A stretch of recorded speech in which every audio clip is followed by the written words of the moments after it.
আসসালামু আলাইকুম। কিছুক্ষণ আগে একটা আইপিএস আসছে আমাদের কাছে রিপেয়ারের জন্য। আইপিএসটা খুলে আমরা ভিতরে যেটা দেখতে পাইলাম হচ্ছে যে দেখেন কি অবস্থা।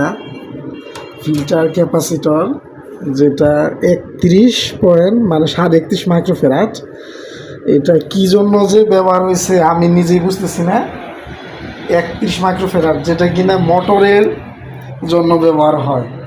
এই হচ্ছে মসফেট বোর্ডের অবস্থা।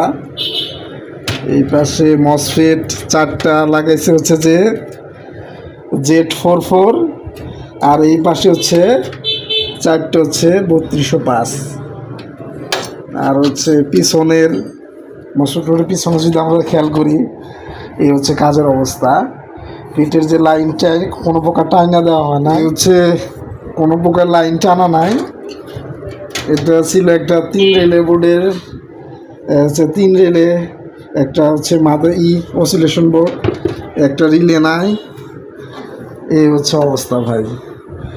ট্রান্সফরমারটা আসলে হচ্ছে চার্জিংয়ের সমস্যা। ট্রান্সফরমার কয়েলটা প্রায় পুড়ে গেছে, খেয়াল করলাম নিচে সাইডটা পুড়ে গেছে। এই হচ্ছে কাজের অবস্থা। এই রকম যদি কাজ হয় তাহলে কেমনি কি বলেন ভাই। এই জন্য হচ্ছে মানুষ হচ্ছে যে এই সমস্ত কিছু কিছু টেকনিশিয়ান আছে যাদের কারণে হচ্ছে যে অদক্ষতার কারণে মানুষ হচ্ছে হাতে বানানো বাংলা আইপিএস, যেটাকে বলে বাংলা আইপিএস করতে চান।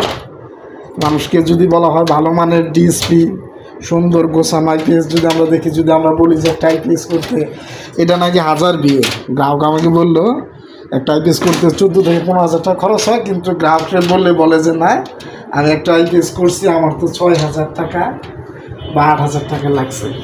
বা এরকম আইপিএস হলে তো 6,000 কেন 4,000-এ পুড়ে দেওয়া যাবে অবস্থা। ফিল্টার ক্যাপাসিটরে দেখেন, এটা ক্যাপাসিটার নাকি পারমাণবিক বোম বুঝতেছি না।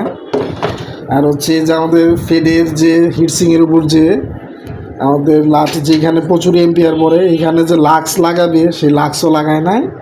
তার হচ্ছে হাত দিয়ে মোচড় দিয়ে হচ্ছে যে যদি দেখায় এরকম একটা নর্মাল স্ক্রু দিয়ে লাগাই রাখছে ভাই। এটা যে কেমনে চলছে ভাই আল্লাহ ভালো জানে। এই হচ্ছে অবস্থা।